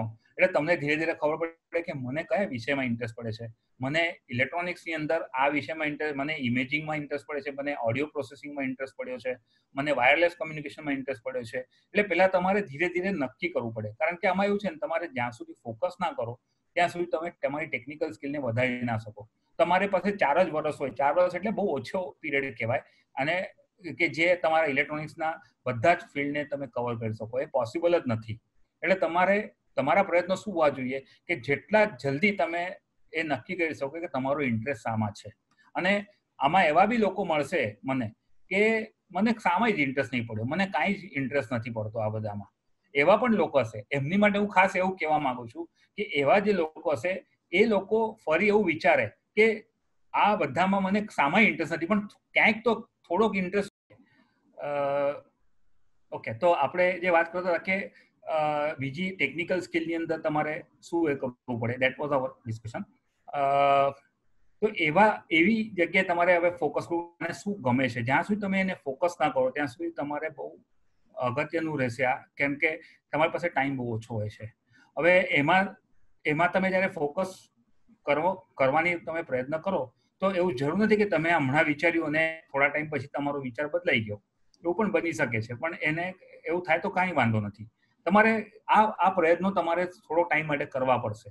ફોર એક્ઝામ્પલ, હું તમને એક એક્ઝામ્પલ આપું. મારા ઓફિસની અંદર એક ઇલેક્ટ્રોનિક્સ એન્જિનિયર હતો, એટલે હવે he has gone to some other field. એ માણસને ડ્રોઈંગ કરવામાં બહુ ઈચ્છા, બહુ ગમતું હતું. એને બળજબરી ઇલેક્ટ્રોનિક્સ એને કરેલું હતું. હવે એને જ્યારે મને ખબર પડી કે આનો કલ જે છે, આનો જે ઇન્ટરેસ્ટ છે એ બધો ડ્રોઈંગ અને આર્ટ સાઈડ ઉપર વધારે છે, એટલે મેં એને એક સલાહ આપી એવી કે ભાઈ તું તારી જે આર્ટ છે એને તું ઇલેક્ટ્રોનિક્સ પોઈન્ટ ઓફ વ્યૂથી જોવાનો પ્રયત્ન કરજે. અને એને કેવી રીતે જોવાનું મેં એને શીખવાડ્યું. હવે એ વખતે અમે લોકો એમ્બેડેડ જીપીયુ ઉપર કામ કરતા હતા. એમ્બેડેડ જીપીયુ એટલે કે જે ગ્રાફિક્સ માટે બહુ કામ લાગે. હવે તમે કદાચ ખરો આપણા મોબાઈલ ફોનની અંદર પણ જેમ જેમ આ જે ફ્લેગશિપ ફોન છે એની અંદર તમે જોશો તો એના ગ્રાફિક્સની ક્વોલિટી બહુ સારી હોય છે. તો મેં એનું થોડું જ્ઞાન એ કીધું કે તું આને જો એમ. અને એમાં એક અલગ અલગ ટૂલ્સ એને મેં બતાવ્યા. હવે અમે ફોર્ચ્યુનેટલી એ વખતે ઇમેજ પ્રોસેસિંગના કંઈક એ કરતા હતા અને એમાં વલ્કન કરીને એક ટૂલ હતું, ટુ બી વેરી પ્રિસાઇઝ. એ વલ્કન ટૂલ મેં એને સમજાવ્યું કે જો આ ટૂલથી તારી કલ્પનાને તું ગમે તે રીતે આગળ લાવી શકે છે. તને જે ગ્રાફિક્સ કરવાની જે એ છે એ આમાં તું કરી શકે છે. અને યુ વિલ નોટ બિલીવ, એ છોકરાને એટલો બધો એમાં ઇન્ટરેસ્ટ પડ્યો એમાં કે આજે એ માણસ બહુ મોટો ડિઝાઇનર તરીકે એક મલ્ટીનેશનલ કંપનીમાં જોઈન થયો છે. એટલે એની જે બધી જે આર્ટ હતી એને આખી ડિજિટલ આર્ટમાં એને કન્વર્ટ કરી અને એ બધું ધીરે ધીરે એની માટે એ પ્રોગ્રામિંગ પણ શીખ્યો. એને પેરેલલ પ્રોગ્રામિંગ મેં ઇન્ટ્રોડ્યુસ કરેલું. પેરેલલ પ્રોગ્રામિંગ એટલે એક એવી ટેકનિક છે કે તમે એક સાથે ઘણા પ્રોસેસને તમે કરી શકો છો, જેના લીધે તમારું ગ્રાફિક્સ બહુ સરળતાથી દેખાય. અને આજે એક મોટા સ્ટુડિયોમાં કામ કરી રહ્યો છે, મલ્ટીનેશનલ સ્ટુડિયો છે, અને આજે એનિમેશન્સ જે ફિલ્મ્સ બધી બને છે એની અંદર એવો કામ કરી રહ્યો છે. એવો જ એક એક્ઝામ્પલ, નિર્માનો એક છોકરો મારે ત્યાં ઇન્ટર્નશિપ કરવા આવેલો અને એને ઓડિયો પ્રોસેસિંગમાં ભયંકર ઇન્ટરેસ્ટ હતો. એને કાંઈક ઓડિયો પર જ કરવું હતું. હવે ઓડિયો પ્રોસેસિંગની અંદર મેં એને અમુક એક વસ્તુ એવી બતાવેલી એ વખતે, અને એને હું છેક IIT મુંબઈમાં એક પ્રોફેસર મિત્ર છે મારા, ત્યાં હું એને લઈ ગયો અને એને ઇન્ટ્રોડ્યુસ કર્યું કે જો આ રીતે અહીંયા કામ થાય છે. અને એ છોકરો આજે યુએસમાં બહુ સારી રીતે સેટ થઈ ગયો છે અને આજના તારીખમાં પણ એ મારા ટચમાં હોય છે અને મને કાયમ યાદ કરે છે કે સર તમે મને આ વસ્તુનું એ કર્યું અને મને સેજ પણ ઇન્ટરેસ્ટ નહોતો ઇલેક્ટ્રોનિક્સમાં, અને હવે મને મારા ગમતો વિષય મેં ઇલેક્ટ્રોનિક્સની જોડે ભેળવી દીધો છે અને મને હવે મારું લાઈફ એકદમ સરસ લાગવા લાગ્યું છે. મને મજા આવે છે પૈસા કમાવા પણ. એટલે એવા અનુભવ પણ મને થયેલા છે. એટલે મારો કહેવાનો મતલબ એ છે કે તમારે અલગ અલગ સ્કિલ્સને પણ તમારે જે ગમતી હોય એને એવી રીતે એને વાળો કે જેથી કરીને તમારે ઇલેક્ટ્રોનિક્સથી ભાગવાની જરૂર નથી. તમે ઇલેક્ટ્રોનિક્સ જોડે, કારણ કે મેં તમને પહેલા જ કીધું કે ઇલેક્ટ્રોનિક્સ એ એકલી ફિલ્ડ છે જ નહીં, એની જોડે કંઈક ને કંઈક ભેળવવું જ પડે. અને તમારો ઇન્ટરેસ્ટને જો એની જોડે તમે એકીકરણ એનું કરી નાખો તો તમને એમાંથી જ ઘણું બધું નીકળશે અને તમારે એનું અર્થાર્જન કરવામાં બહુ સરળતા રહેશે. કરેક્ટ? એટલે એવી ઘણી બધી વસ્તુ છે. હવે આજના જમાનામાં જોશો તો ઘણા છોકરાઓ આર્ટિફિશિયલ ઇન્ટેલિજન્સને એના તરફ જઈ રહ્યા છે. બરાબર? હવે સેન્સર્સ છે, મશીન લર્નિંગ છે, સેન્સર્સ. એટલે તમારે જ્યારે તમે મશીન લર્નિંગ કે આ ટાઈપમાં એમાં જાઓ તો તમને તમારું કામ બધું ડેટા પર થતું હોય છે. હવે ડેટા તમને ક્યાંથી મળે? કરેક્ટ? ડેટા તમને ક્યાંથી મળે? તમને કોઈ ડેટા આજે ભાઈ હું કોમર્શિયલ ડેટા હું કે કયો સાબુ વધારે ચાલે છે, કયો LIC ની કઈ પોલિસી વધારે ચાલે છે, એ અલગ ડેટા થયો. કરેક્ટ? પણ આજે ધારો કે મારે એ કરવું હોય કે વેધરનો ડેટા, તો વેધરનો ડેટા હું કઈ રીતે એ કરી શકીશ? અથવા તો મારા ગાડીની અંદર કંઈ ફોલ્ટ આવતા હોય તો એનો મારા સર્વિસ કોન્ટ્રાક્ટ જે હોય, મારું જે ગાડી સર્વિસિંગનું જે હોય એની અંદર મને કેવી રીતે એનો હેલ્પ થાય? મશીન લર્નિંગ હું એની અંદર કેવી રીતે કરી શકું? તો એની માટે મને મારા ગાડીના ડેટાની જરૂર પડે કે મારું ગાડીના અંદર જે બધી મિકેનિઝમ છે એનો ડેટા મને ક્યાંક મળે તો હું એનો યુઝ આર્ટિફિશિયલ ઇન્ટેલિજન્સમાં કે મશીન લર્નિંગમાં કરી શકું, જેથી કરીને મને એનો આગળ ફાયદો થાય. તો ડેટા હું ક્યાંથી લાવું? ડેટા લાવવા માટે I have to depend on electronics. મારે એવા સેન્સર્સની જરૂર પડે કે જે મને વારે ઘડે ડેટા પ્રોવાઈડ કરે. હવે એ ક્યાંથી આવે તમને ડેટા? તો એ સેન્સર્સમાંથી આવે. સેન્સર્સ એટલે પાછું ઇલેક્ટ્રોનિક્સ આવ્યું. બરાબર? સેન્સર્સ આવે. હવે સેન્સર્સ એક જગ્યા પર હોય અને મારે ડેટા બીજી જગ્યાએ જોઈતો હોય તો એની માટે મારે શું આવ્યું? તો મારે સેન્સરનો ડેટા ક્યાંક એક જગ્યાથી બીજી જગ્યાએ મોકલવાનું થયું. હવે એ હું મોકલીશ તો કેવી રીતે મોકલીશ, એટલે મારે પાછું કમ્યુનિકેશન પિક્ચરમાં આવ્યું. કરેક્ટ. એમાં પાછું વાયર્ડ કમ્યુનિકેશન છે કે વાયરલેસ કમ્યુનિકેશન છે, હું બ્લુટૂથ થી ડેટા મોકલીશ કે હું વાઈફાઈ થી ડેટા મોકલીશ કે હું સેલફોન LTE નેટવર્ક થી ડેટા મોકલીશ. એટલે મારું કમ્યુનિકેશન પણ એમાં ઘૂસી ગયું, મારું સેન્સર પણ એમાં ઘૂસી ગયું. કરેક્ટ. એ બધું થાય પછી તમારું મશીન લર્નિંગ પિક્ચરમાં આવે, એના પહેલા મશીન લર્નિંગનો કોઈ મતલબ નથી. એટલે કહેવાનો મતલબ એવું છે કે આજના તારીખની અંદર જે નવી નવી વસ્તુઓ કે નવા ટેકનિક્સ આપણે જોઈ રહ્યા છે, એને એનું જે ફંડામેન્ટલ બેઝ છે, એને ચાલવા માટે જે ઇનપુટ જોઈએ છે, એ પણ ઇલેક્ટ્રોનિક્સ પર બહુ મોટો આધાર એનો છે, અને એ જ આપણને ઘણી બધી ઓપોર્ચ્યુનિટી આપી જવાનો છે. મારો એક ફ્રેન્ડ છે યુએસમાં, એ એક બોશ કંપની છે એની જોડે કામ કરે છે. એ માણસને ડ્રાઇવિંગનો બહુ શોખ છે. આખું યુએસ અને યુરોપમાં માણસ ડ્રાઈવ કરતો હતો. મને એના બધા બહુ ફોટા પણ આવે છે. હવે એને ફોટોગ્રાફીનો બી બહુ શોખ હતો. આઉટ ઓફ ઇલેક્ટ્રોનિક્સનું એક એક્ઝામ્પલ આપું તો યુ વિલ નોટ બિલીવ એને શું કર્યું કે એને એની જે ડ્રાઇવિંગ જે કરતો હતો ને, તો એ ડ્રાઇવિંગના બધા ફોટા એને શું કર્યું, એના ગાડી પર કેમેરા લગાડી દીધા અને એના ફોટા કાયમ લે. જે ડ્રાઈવ કરે એના ફોટા લે, જ્યારે બ્રેક મારે ત્યારે એનો ફોટો, એટલે ઓટોમેટિક એનું રેકોર્ડિંગ ચાલ્યા જ કરે. અને એ ડેટા એને એટલા લાખો ઇમેજીસનો ડેટા કલેક્ટ કરેલો. એ જે ડેટા હતો એ એને એક ઓટોમોબાઈલ કંપનીને કરોડો રૂપિયામાં એને વેચ્યો. કેમ? તો સિગ્નલ પર કેવું હોય છે, કેવી રીતે હોય છે, એ જાણવા માટે એમને ડેટાની જરૂર હતી. હવે ડેટાની જરૂર હતી તો એ ડેટા એકદમ ક્યાંથી ભેગો કરવો? પણ આ માણસ પાસે એવા ડેટા કલેક્ટ થયેલા હતા, કારણ કે ફોટોગ્રાફીનો શોખીન હતો, ડ્રાઇવિંગનો શોખીન હતો, અને એ બધા એને, એટલે એમાં કઈ ઇલેક્ટ્રોનિક્સ આવ્યું જ નથી. કરેક્ટ. તો પણ એ માણસ એની જે રુચિ હતી એને અર્થજન બનાવી દીધું. કારણ કે એને ખબર પડી કે મારો હું જે આ ડેટા ભેગો કરી રહ્યો છું એ આગળ કોઈ આ રીતે એનો યુઝફુલનેસ આવશે. એટલે એને એ રીતે એનો ડેટા ભેગા કરવાની વાત કરી અને એને ડેટા પ્રોસેસ કરીને આપ્યો. પ્રોસેસ એટલે વર્ગીકરણ કરીને આપ્યું કે આ ડેટા સિગ્નલ્સ ઉપરના છે, આ ડેટા મારા જ્યારે ભીડ ઓછી હોય ત્યારના છે, ભીડ વધારે હોય ત્યારે આ ડેટા, આ ફોટા છે. એટલે એને આવી વર્ગીકરણ કરીને આપ્યું અને એમાં એને બહુ મોટો ઇમેજ પ્રોસેસિંગનો યુઝ કરેલો, જેથી કરીને એની જે ઇમેજીસ હતી એને એની કિંમત મળી. એને બાકી એમનેમ જ એને જો આખી પેનડ્રાઈવ કોપી કરીને આપી દે તો એને કોઈ ફાયદો ના થાય. પણ એને અલગ અલગ રીતે કરીને એને આપ્યું, એને ઇમેજ પ્રોસેસ કરીને આપ્યું, એટલે ઇમેજ ઉપર એને કામ કર્યું એના, અને એ ઇમેજને કામ કરીને એને લેબલિંગ કરીને એને આપ્યું, અને એના લીધે એને કરોડો રૂપિયા એને મળી ગયા. એટલે આ બહુ નાના નાના ઉદાહરણો છે કે જેમાં તમારી રુચિ, તમારું ઇલેક્ટ્રોનિક્સનું જ્ઞાન અને આગળ શું થઈ રહ્યું છે એ બધી વસ્તુનું એકીકરણ કરીને તમે એમાંથી સારી રીતે સક્સેસફુલ તમે થઈ શકો છો. એટલે કહેવાનો મતલબ આ છે કે તમે અલગ અલગ ટેકનિક્સને શીખતા તમારે બેઝ તો ઇલેક્ટ્રોનિક્સ જ આવશે. એના હાથમાં કેમેરા હતો, એ બી ઇલેક્ટ્રોનિક્સ ડિવાઇસ જ હતો. જી હા જી. નીતિનભાઈ, એક બીજો સવાલ પૂછીશ કે એન્જિનિયરિંગમાં એડમિશન લેવા માટે અલગ અલગ બ્રાન્ચ હોય છે, તો એક એવું જોવાય છે કે બોયઝ એન્ડ ગર્લ્સ કે ભાઈ ઘણા બધા વિદ્યાર્થીઓ કહેતા હોય છે કે આ બ્રાન્ચ એવી છે કે જ્યાં ખાલી બોયઝ માટે ઓપોર્ચ્યુનિટીઝ વધારે છે, આ બ્રાન્ચ એવી છે કે જેમાં ગર્લ્સને ઓપોર્ચ્યુનિટીઝ વધારે છે.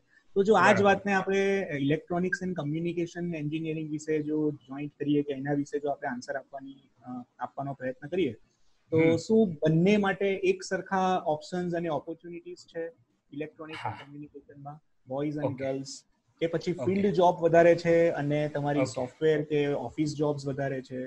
ઓકે જી. હવે આમાં એવું છે, જો તમે ઇલેક્ટ્રોનિક્સ ફિલ્ડ આપણું એવું છે કે જેમાં જેન્ડર બાયસિંગ જેવું કશું છે નહીં. આપણું on the contrary will be surprise to know that even hardware assembly unit હોય છે એમાં પણ 90% છોકરીઓ કામ કરે છે. ઓકે, બરાબર. એનું કારણ છે કારણ કે છોકરીઓ એટલે જે ફિમેલ કેન્ડિડેટ્સ હોય છે એમની પાસે એક અલગ શક્તિ હોય છે પેશન્સની. કરેક્ટ. એમની સહનશીલતા બહુ વધારે હોય છે. કરેક્ટ. અને એનો ફાયદો આ લોકો એવી રીતે લે છે કે જ્યાં બહુ નાના નાના કામ હોય, બહુ માઇક્રો લેવલના કામ હોય કે જેની અંદર પેશન્સ બહુ જરૂરી હોય, તો એવી જગ્યાએ ગર્લ સ્ટુડન્ટ્સને બહુ જ અનુકૂળતા રહે છે. બીજી વસ્તુ કે મલ્ટીટાસ્કિંગનો પણ એક સારો એવો શું કહેવાય એબિલિટી ફિમેલ સ્ટુડન્ટ્સમાં હોય છે. એટલે એક સાથે 3 કામ કરી શકે છે generally females. Compare to mails, correct? તો એવા ઘણા બધા ઓપોર્ચ્યુનિટીઝ ઇલેક્ટ્રોનિક્સ ફિલ્ડની જોબ્સની અંદર હોય છે કે જેમાં તમને મેં કીધું કે ઇલેક્ટ્રોનિક્સની જ્યારે તમે એ કરો ત્યારે તમારે 3-4 વસ્તુ આવડવી જોઈએ અને સાથે પણ ઘણી વખત કરવાની જરૂર હોય છે. તો એમાં લેડીઝ જે હોય છે એમને સારું એવું પ્રાધાન્ય મળી રહે છે. હવે રહ્યું કે એનો મતલબ એવું નહીં કે ઇલેક્ટ્રોનિક્સ એક ફિમેલ ઓરિએન્ટેડ બ્રાન્ચ છે. ઇલેક્ટ્રોનિક્સની અંદર હવે તમે જોશો તો એનો બહુ મોટો રોલ એવો છે કે તમે આજે ઓટોમેશન એક બહુ મોટી વસ્તુ થઈ રહી છે. એમાં મિકેનિકલ એન્જિનિયરિંગની સાથે એનું લગ્ન થઈ જાય ઇલેક્ટ્રોનિક્સનું એટલે ઓટોમેશન કહેવાય, બરાબર? તો આજે તમે આજે ઓટોમેશન એન્જિનિયરિંગ તરફ તમે જાઓ ત્યારે તમારે ત્યાં છોકરીઓનું એ ઓછું હોય, કારણ કે ત્યાં basically you are going to handle lot of physical and heavy equipments. તો ત્યાં થોડુંક boys will be more, mails will be more preferred. હવે ફોર એક્ઝામ્પલ મારે ક્રેન ઉપર એક ઇલેક્ટ્રોનિક્સ એવું કરવું છે કે હું કશું વજન ઉચકું તો એની અંદર because of electronics I am trying to convert it. એ ઇલેક્ટ્રોનિક્સના લીધે બિચારું એ ક્રેન હજારો કિલોનું વજન ઉચકી શકશે. ઇલેક્ટ્રોનિક્સ કાઢી લઈએ એમાંથી તો એ કશું કરી નહીં શકે, કરેક્ટ?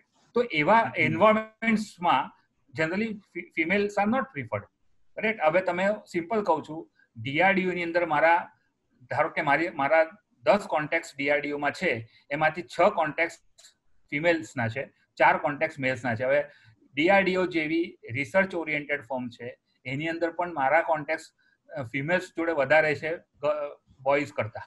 એટલે કહેવાનો મતલબ કે એવા રિસર્ચ ઇન્સ્ટિટ્યૂટ્સમાં ને એમાં જેમાં સોફ્ટવેર લખવાનું આવે, જેમાં પેશન્સ આવે, જેની અંદર માઇક્રો લેવલના કામ આવે, ત્યાં opportunities are very well reserved, I will say the word reserved for female candidates.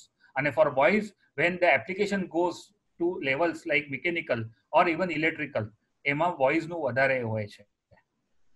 જી હા. અને નીતિનભાઈ, એક આગળ આપણે વાત કરીએ તો માની લો કે કોઈક વિદ્યાર્થી અત્યારે એન્જિનિયરિંગમાં અભ્યાસ કરે છે, તો ઘણા બધા વિદ્યાર્થીઓનું અભ્યાસ પછીનું એક ઓપ્શન એવું હોય છે કે હું પોસ્ટ ગ્રેજ્યુએશન કરીશ. એ પોસ્ટ ગ્રેજ્યુએશન માટે કદાચ ગેટની એક્ઝામ આપતા હોય, કોઈક વિદ્યાર્થીને એવું હોય કે ભાઈ મારે ફોરેન જઈને અભ્યાસ કરવો છે તો ટોફેલ IELTSની તૈયારીઓ કરતા હોય છે. અને ઘણા વિદ્યાર્થીઓના ઓપ્શન એવા હોય છે કે મારે BE કમ્પ્લીટ કર્યા પછી ભારતમાં કે ગુજરાતમાં જોબ કરવી છે.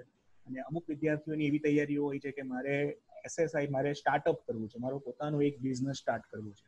તો જો આ બધા ઓપ્શન્સની વાત કરીએ તો સૌથી પહેલા કે જે વિદ્યાર્થીઓએ હાયર એજ્યુકેશનને પસંદ કરવું છે તો એમના માટે એ ડિરેક્શનમાં તૈયારી કરવા માટેનું સૌથી ઉત્તમ વર્ષ કયું કહેવાય? એટલે કે 4 વર્ષના એન્જિનિયરિંગના અભ્યાસક્રમમાં કયા વર્ષથી એમણે પોસ્ટ ગ્રેજ્યુએશન માટેની તૈયારીઓ સ્ટાર્ટ કરવી જોઈએ, આ બધી એક્ઝામિનેશન માટેની તૈયારીઓ સ્ટાર્ટ કરવી જોઈએ? સેકન્ડ, કે જો એણે જોબ્સ માટે જ કોન્સન્ટ્રેટ કરવું છે તો એમણે 4 વર્ષની અંદર ટેકનિકલ, નોન ટેકનિકલ એજ્યુકેશનની સાથે with reference to job opportunities કઈ ઇન્ફોર્મેશન એમણે કલેક્ટ કરવી જોઈએ અને કેવી રીતે તૈયાર થવું જોઈએ? અને થર્ડ ક્વેશ્ચન છે કે જો એણે પોતાનો બિઝનેસ સ્ટાર્ટ કરવો છે તો આ ફિલ્ડની અંદર એમને કેવી ઓપોર્ચ્યુનિટીઝ રહી શકે? શું એ કમ્પેરેટિવલી એ ફિઝિબલ છે? અને છે તો પછી કેવી રીતે એની તક અને ઓપોર્ચ્યુનિટીઝ કેવી રીતે મળશે? તો આ વિશે થોડોક તમે અમારા શ્રોતાઓને જવાબ આપશો? ચોક્કસ. હવે તમારો જે ત્રીજો પ્રશ્ન છે એ એક વખત તમે મારું આ પહેલા 2 પ્રશ્નોનો ઉત્તર આપું એના પછી તમે મને ત્રીજો પ્રશ્ન ફરી પૂછજો, કારણ કે એમાં હું મારે વધારે એમાં હું સારી રીતે કહીશ, કારણ કે ભેગું થઈ જાય છે ને તો. બરાબર. હવે પહેલો પ્રશ્ન તમારો હતો કે મારે આગળ ભણવું છે તો મારે શું ક્યાંથી સ્ટાર્ટ કરવું જોઈએ? હવે પહેલા તો જે છોકરાઓ કે જે સ્ટુડન્ટ્સ એવું નક્કી કરે મારે ભણવું છે આગળ, એ છોકરાઓ જો પહેલેથી એવું નક્કી કરી દે, જેટલું તમે જલ્દી નક્કી કરી શકો કે મારે આગળ શું કરવું છે, કરેક્ટ, એટલું તમને આગળ સરળતા મળી શકશે. હવે એનો મતલબ એવું નહીં કે તમે ડે 1 થી તમે નક્કી કરેલું હોય, પણ જેટલું એમાં બને એટલું જલ્દી તમારે, if you can come to a conclusion as early as possible, તો તમને જેટલો સમય વધારે મળશે તમારું પ્રિપેરેશન કરવા માટે.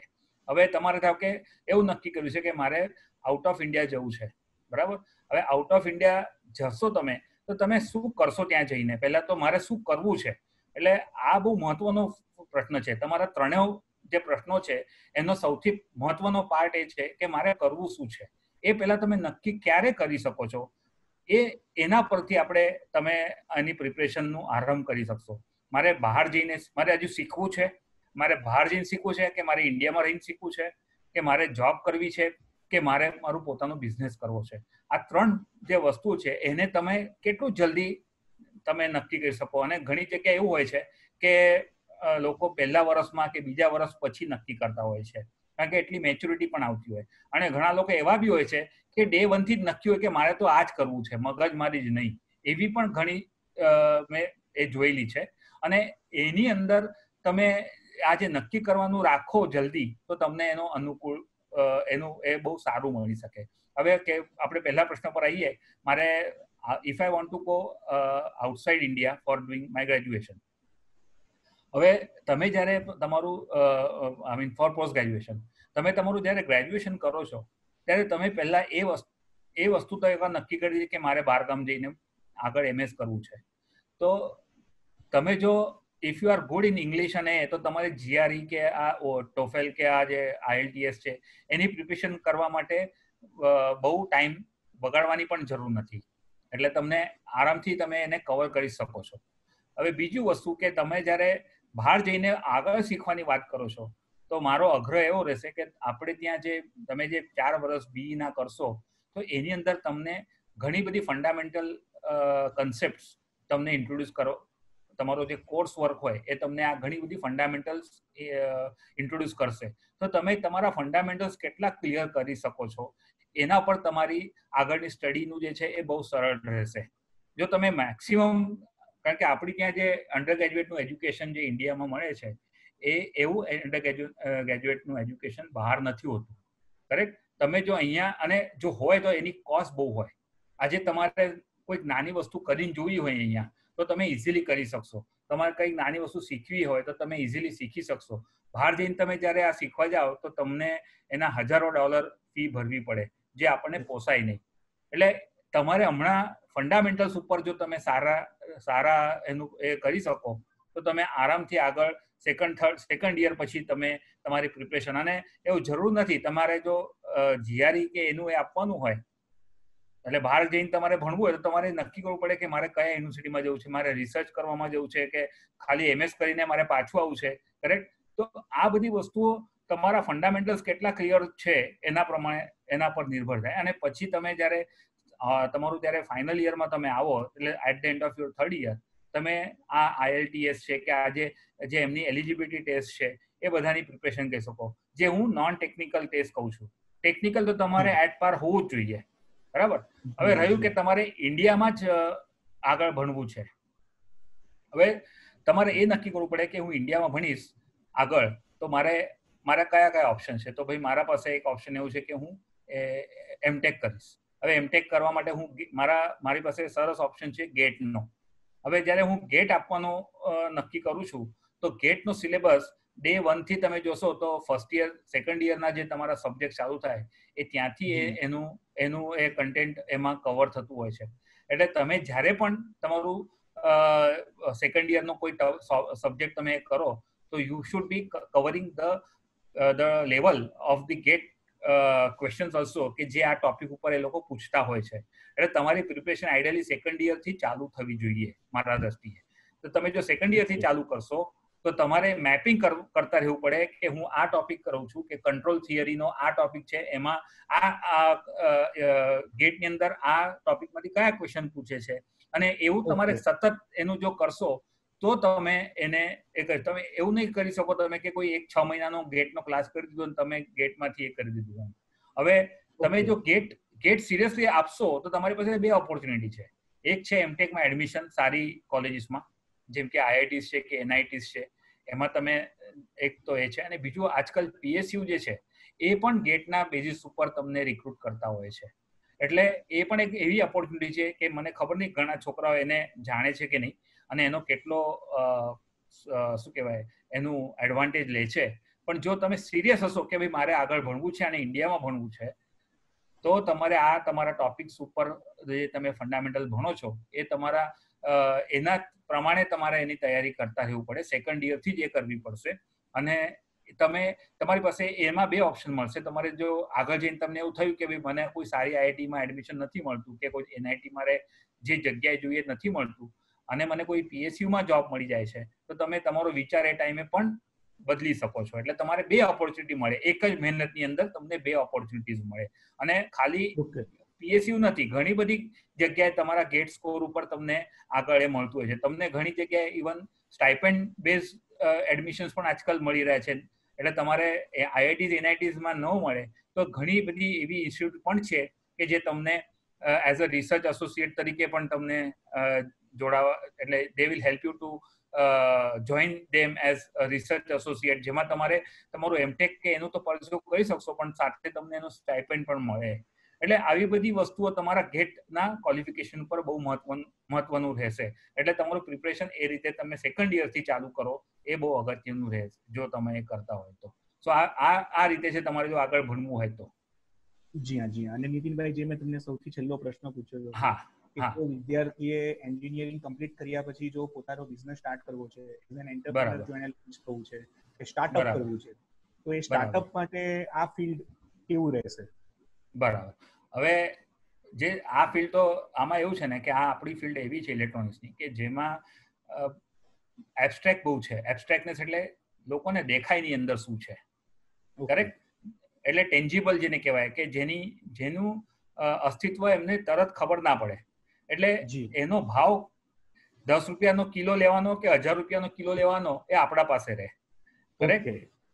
એટલે સાચી વાત છે. એટલે આમાં આપણી બ્રાન્ચ એવી છે કે જેમાં તો કોઈ માણસ નક્કી કરે કે મારે આમાં બિઝનેસ કરવો છે, તો મિકેનિકલ હોય કે સિવિલ હોય તો એમાં બધાના માપ, વજન બધું ફિક્સ હોય અને એના રેટ પણ યુનિવર્સલ હોય. પણ ઇલેક્ટ્રોનિક્સ છે કે કમ્પ્યુટર્સ છે, જે આપણી માટે તો બંને હવે ભેગા થઈ ગયા છે. મારી માટે ઇલેક્ટ્રોનિક્સ અને કમ્પ્યુટર્સ એવું અલગ છે જ નહીં, મેં પહેલા જ કીધું. તો આ બધા આપણા જે ફિલ્ડ છે એની અંદર કોઈ માપદંડ છે નહીં. તમને જે લાગે એ પ્રમાણે તમે એનો ભાવ લઈ શકો. એટલે આપણી બ્રાન્ચ એન્ટરપ્રેન્યોરશિપ માટે બહુ જ સરસ કહેવાય. હવે કમિંગ ટુ દેટ કે આપણે કયા એન્ટરપ્રેન્યોર કેવી રીતે કોણ કરી શકશે, એની માટે તમારે શું હોવું જોઈએ? તો પહેલા તમારી પાસે લાલચ કેટલી છે પૈસા કમાવાની, બરાબર? કારણ કે એક વસ્તુ તમને હું કહું, હું એન્ટરપ્રેન્યોર્સ માટે કહું છું કે તમારે do you want to earn money or do you want to make money? આ બહુ ફરક છે. તમને તમારે પૈસા કમાવા છે કે પૈસા બનાવવા છે, બરાબર? જો તમારે પૈસા કમાવા હોય તો તમે ગેટ આપો, પીએસયુમાં જાઓ, નોકરી કરો, કે તમારે ક્યાંક બીજા ઇન્ડસ્ટ્રીમાં નોકરી કરવા જાઓ, તમે આગળ ભણો, કોઈ કોલેજમાં એમઈ થયા પછી નોકરી કરો, ગમે તે કરો, એનાથી તમે પૈસા કમાશો. પણ જો તમારી દ્રષ્ટિએ પૈસા કમાવા નથી, મારે પૈસા બનાવવા છે, જો એવી તમારી કલ્પના હોય તો તમારી પાસે પુષ્કળ તકો છે. એટલે તમારો અંદાજ કેવો છે, હાઉ ઇઝ યુઅર એટીટ્યુડ, એના પર બહુ બધું ડિપેન્ડ હોય છે. અને તમે જો પૈસા બનાવવા માંગો છો તો આપણા ઇલેક્ટ્રોનિક્સની અંદર ઘણા પુષ્કળ ઓપોર્ચ્યુનિટીઝ છે, હતા પણ, અને આગળ તો બહુ બધા આવવાના છે આ પરિસ્થિતિના કારણે. હું તમને એક સિમ્પલ ઉદાહરણ આપું. હું જ્યારે ભણતો હતો તો અમને માઇક્રોપ્રોસેસરમાં ભણાવવામાં આવતું હતું કે આવું થાય, ડેટા અહીંયાથી અહીંયા જાય અને આવું કરીને 2 નંબર એડ થાય અને તમારે એનો પ્રોગ્રામ લખવાનો. હવે હું કાયમી વિચાર કરતો હતો કે સારું આ થતું કેવી રીતે હશે, હું અહીંથી કીબોર્ડથી ડેટા નાખું, અંદર જાય કેવી રીતે, કોઈને ખબર જ ના પડે એમ. અને બધા મારા સિનિયરો બી માની લેતા હતા, અમારા ટીચર્સ પણ અમને એવું સમજાવતા હતા કે આવું ડેટા જાય અને 2 એડ થાય, કેરી ફ્લેગ સેટ થાય અને પતી ગયું, અને 2નું એડિશન થઈને રિઝલ્ટ અમને એક્યુમ્યુલેટરમાં મળી જાય. હવે સાલું મને કાયમ એવું થતું કે આ તો કેવું છે, આપણે ક્યાંય જોયું નથી, સાહેબ સાચું બોલે છે કે ખોટું બોલે છે શું ખબર. એટલે મેં વિચાર્યું કે આની અંદર કંઈક આપણે વિચારવું પડે. અને મેં તમને કીધેલું કે મને સેકન્ડ યરથી જ એ આવી ગયેલો કે અમારી વખતે જે માસ્ટર હતા એ દર વર્ષે એ જ ચોપડું ભણાવે, બરાબર? હવે એ જ ચોપડું ભણાવે, એક વખત એવું થઈ ગયું અને મારો જે આ જે વિચાર તો એ પાકો, એક ઇન્સિડન્સ થયો એનાથી એકદમ પાકો થઈ ગયો. અમારા સાહેબ એક પીળા કલરનો ચોપડો લઈને આવતા હતા ભણાવવા માટે, અને બોર્ડ પર એ ચોપડામાંથી જોઈને લખે. થયું એવું કે ચોપડો એટલો જૂનો હતો કે એમાંથી એક પત્તું પડી ગયું નીચે, જે લખતા હતા ને એ પડી ગયું. અને પાછળના પત્તાનું સાહેબે લખવાનું ચાલુ રાખ્યું. હવે લોકો અમારા ક્લાસના લોકો કન્ફ્યુઝ થઈ ગયા કે આ તો કંઈક દાખલો ચાલતો એકદમ કંઈક નવું જ કેવી રીતે આવી ગયું. પછી ખબર પડી કે સાહેબનું પેજ નીચે પડી ગયેલું પેલા ચોપડામાંથી અને પાછળના પેજનું લખવાનું છે સાહેબે ચાલુ કરી દીધું. એટલે મેં કીધું આ એક ઓપોર્ચ્યુનિટી છે. ઘણા છોકરાઓને આ પ્રોબ્લેમ છે. એમાં અમારા ક્લાસમાં ઘણા હોશિયાર છોકરાઓ એવા હતા કે જેમને આવું બધું હોવા છતાં એમને બધું ખબર પડતી હતી, મને ખબર ના પડે. એટલે મેં વિચાર્યું કે આ મને ખબર નથી પડતી, એવા ઘણા છોકરાઓને ખબર નહીં પડતી હોય, તો આપણે કંઈક એવું બનાવીએ કે જેથી આ જે સાહેબો ભણાવે છે એ ખબર પડે. અને એ રીતે હું આ એજ્યુકેશન રિસોર્સ ડેવલપમેન્ટમાં હું આવ્યો અને મેં શરૂઆતમાં એક એવું એનિમેશન સોફ્ટવેર બનાવ્યું કે જેથી છોકરાઓને દેખાય કે ડેટા અંદર જઈ રહ્યો છે, પછી 2 ડેટાનું એડિશન થઈ રહ્યું છે અને એ કેરી ફ્લેગ સેટ થાય છે. એટલે અંદરની આખી રચના એને ગ્રાફિકમાં બતાવવાનો મેં પ્રયત્ન કર્યો અને ધીરે ધીરે એ સોફ્ટવેરનું સારું એવું જ્યારે નિર્માણ થયું ત્યારે અમારા પ્રોફેસર બી ખુશ થઈ ગયા, કારણ કે મેં એમનો ઘણો બધો હેલ્પ લીધેલું, કારણ કે મને તો ખબર ના પડે, સાહેબ જે કે મારે ચિત્રમાં બતાવવાનું હતું. એમ કરીને મેં એનું એ નક્કી કર્યું કે આપણે તો આમાં જ કરવું છે. હવે આમાં થયું એવું કે બીજું એવું હતું કે અમારા સર જે હતા એ કોઈ એક જ ચોપડી માંથી ભણાવે. ચોપડી એક જ ભણાવે એટલે મને એવું થયું કે સારું ચોપડી એક ભણાવે છે તો જેટલી ચોપડીઓ બજારમાં હોય, લાઇબ્રેરીમાં હોય, બધી ઇસ્યુ કરી લેવાની અને પછી એનું બ્લેક માર્કેટિંગ કરવાનું કે આ ચોપડી જોઈતી હોય તો ભાઈ 20 રૂપિયાની જગ્યાએ 30 રૂપિયાની ચોપડી મળશે તમને એમ. એટલે એ જે ધંધા કરવાની, જે પૈસા બનાવવાની જે હું વાત કરતો હતો એ મારે આ સાહેબોએ જ અમારા શીખવાડી કે સારું પૈસા કેવી રીતે બનાવવાના અને કઈ જગ્યાએ બનાવવાના. ઇગ્નોરન્સ કયા ક્ષેત્રમાં હતો તો ભણતરમાં ઇગ્નોરન્સ મને દેખાયો અને મેં મારું એ આખું એ બનાવ્યું. હવે જ્યારે હું આ સોફ્ટવેર બનાવીને કોલેજોમાં વેચવા ગયો તો અમારા બીજા પ્રોફેસર એવું કે આ બધું કરી નહીં, આ બધું સોફ્ટવેર લેવો ને તો માઇક્રોસોફ્ટનું સોફ્ટવેર લેવાય, વિન્ડોઝ અને એ જ લેવાય, આ બધું સોફ્ટવેર લેવાની અમને પરવાનગી નહીં. પ્રોબ્લેમ એવું થઈ ગયો કે બહુ હતાશ થયું મને. એટલે મને એવું થયું કે ચાલો આપણે તો ધંધો નહીં કરી શકીએ, આ બધી વસ્તુઓ કોઈ આપણને એનું એ નથી આપી શકતા. એટલે પછી એક સમય એવો આવ્યો કે વર્લ્ડ બેંકની એક મિટિંગ હતી જેમાં વર્લ્ડ બેંકે ભારતમાં ટેકનિકલ એજ્યુકેશનને એ કરવા માટે એક મોટી એક ગ્રાન્ટ આપવાની નક્કી કરી અને એમાં બધા વેન્ડર્સોને બોલાયા કે ભાઈ તમારી પાસે શું એવું છે કે જેથી તમે ભણવાની વસ્તુઓનું શું કહેવાય સારી રીતે ભણાવી શકો, આવા તમારી પાસે શું પ્રોડક્ટ છે, તો તમારે 5 મિનિટમાં આવીને બતાવવાનું રહેશે. અને મારો 140મો નંબર હતો. હવે 5 મિનિટમાં સાહેબને શું બતાવવાનું, ત્યાં બધા વર્લ્ડ બેંકના લોકો બેસેલા હતા. 5 મિનિટ મને આપેલું, ગાંધીનગરમાં એની મિટિંગ હતી. 5 મિનિટમાં સાલું મને ખબર ના પડે કે સાહેબને કેવી રીતે સમજાવવાનું માઇક્રોપ્રોસેસર શું હોય, ઇલેક્ટ્રોનિક્સ શું હોય. મને ખબર નહીં કે સામે બેઠા છે પૈસા લઈને આપવા માટે એ કોણ છે. એટલે પછી મેં એમને કીધું કે જો ભાઈ અમારું જે પ્રોડક્ટ છે એ છોકરો જે ભણતો હોય એના મનમાં સીધું ઉતરી જાય એવું પ્રોડક્ટ છે. તો પહેલા મને પૂછ્યું કેવી રીતે, તો એને કીધું જો 4 ચક્રો હોય છે, સૌથી બહારનું ચક્ર હોય છે એને મન કહેવાય, બીજું ચક્ર હોય છે એને બુદ્ધિ કહેવાય, ત્રીજું ચક્ર હોય છે એને ઈગો કહેવાય અને ચોથું ચક્ર હોય છે એને આત્મા કહેવાય. હવે પહેલું જે મન હોય એના પર જે પણ માહિતી આવે ને, મન કોઈ જાય ઠેકાણે હોતું નથી, એટલે માહિતી પાછી જતી રહે. જો મન સારું ઠેકાણે હોય તો એ માહિતી અંદર આવે અને એ તમારા બુદ્ધિ ઉપર આવે. બુદ્ધિ જો એને જવા દે આગળ તો એ અંદર જઈને તમારા ઇન્ટેલેક્ટ પર આવે, એનાથી આગળ જાય એટલે આત્મા પર આવે અને જ્યારે વસ્તુ આત્મા સુધી પહોંચે એટલે વસ્તુનો આત્મસાત થાય. એટલે મારી પ્રોડક્ટ એવી છે કે છેક તમારા આત્મા સુધી પહોંચી જાય અને તમને આત્મસાત થાય એટલે તમે જિંદગીમાં ક્યારેય ભૂલો નહીં. એ માણસ મને કે આ બધું આવું હોય, એમ આવા ચક્રો હોય એમ કહીને મારી પાછળ ગોળ ફરવા લાગ્યો અને કીધું આખા ભારતમાં તમારે આ સોફ્ટવેર આપી દેવાનું, તમને પૈસો વર્લ્ડ બેંક આપશે. અને રાતોરાત હું લાખોપતિ બની ગયો.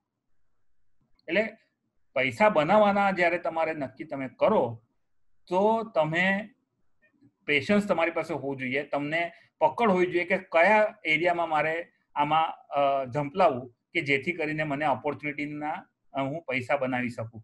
હવે મારી વખતે આ બહુ એ હતું કારણ કે અમારી વખતે ઇલેક્ટ્રોનિક્સ એટલું બધું હતું નહીં બહુ એ.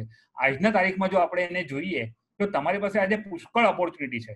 આજે હું તમને સિમ્પલ એક એક્ઝામ્પલ આપું કે ઇન્ડિયન ડિફેન્સની અંદર પણ એટલી બધી ઓપોર્ચ્યુનિટી છે કે તમારી પાસે કોઈ એવી કલ્પના હોય તો તમે આવા બધા એજન્સીની જોડે જો તમે કામ કરો તો તમને કન્ટિન્યુઅસ ધંધો મળવાની ગેરંટી રહે.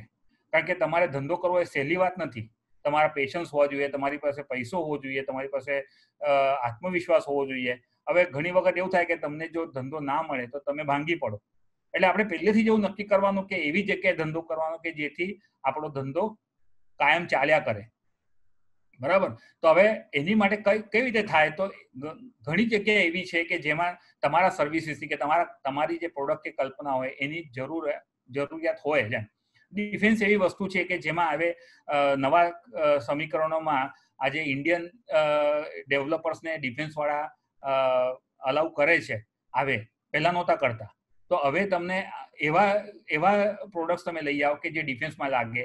there is another agency called Technology Development Board, Railway Development Board, જેની અંદર રેલવેઝ માટે અને એની માટે હોય છે. તમે એવા પ્રોડક્ટ લાવો કે જ્યાં વોલ્યુમ તમને મળી રહે.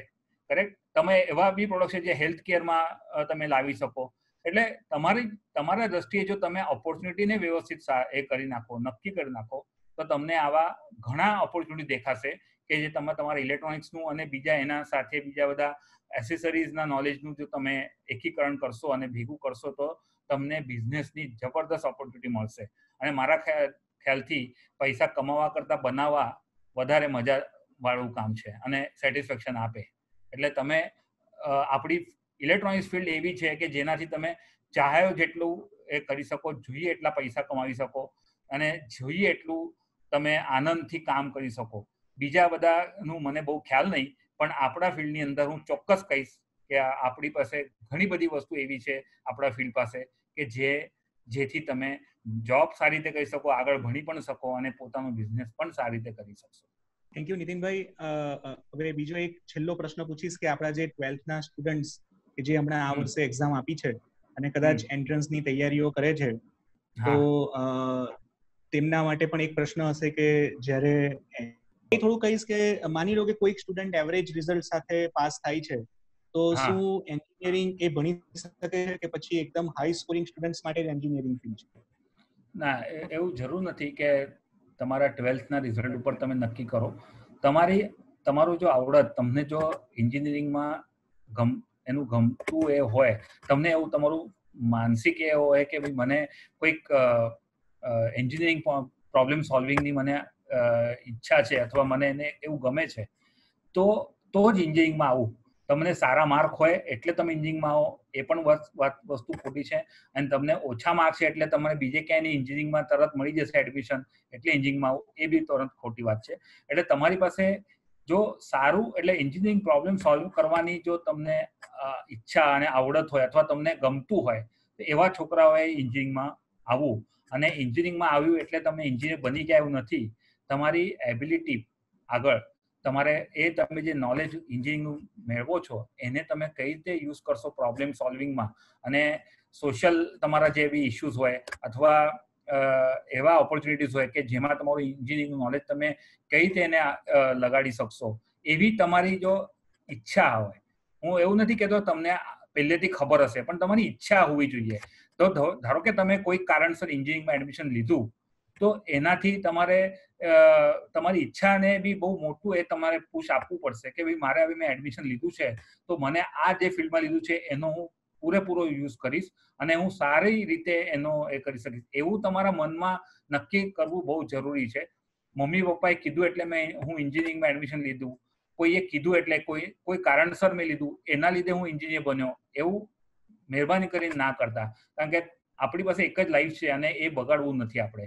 ભાઈ તમે નાસીપાસ થઈ જાઓ, એવું નથી કરવું આપણે એમ.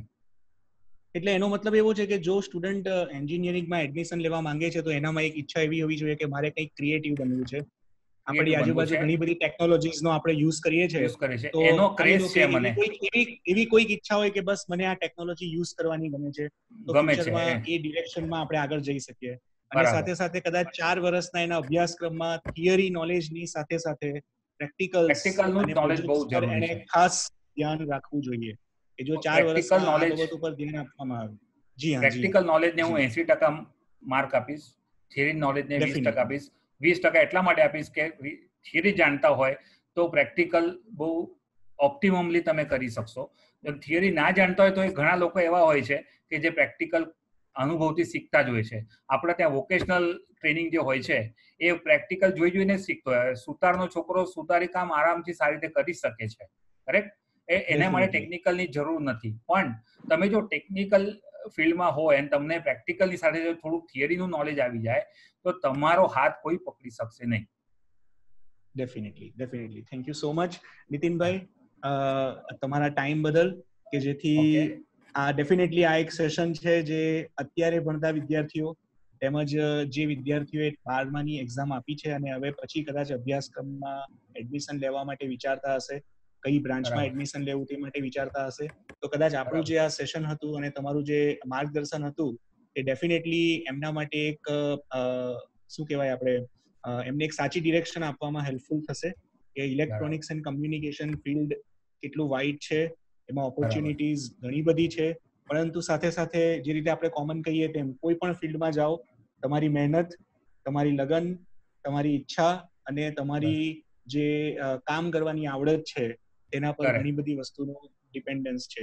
સો ફરીથી એક વખત આપણે દરેક શ્રોતાઓ તરફથી Shri Nitinbhai Paranjpe, managing director of Edutech private solution limited, Vadodara, એમનું ખૂબ ખૂબ અભિવાદન કરીએ છીએ. Vidyabharati trust, SN Patel institute of technology research centre અને મારા તમામ સ્ટાફ અને વિદ્યાર્થી મિત્રો તરફથી તમને થેન્ક યુ કહીશ નીતિનભાઈ, જરૂરથી. Thank you so much. Thank you very much. Thank you. જરૂર.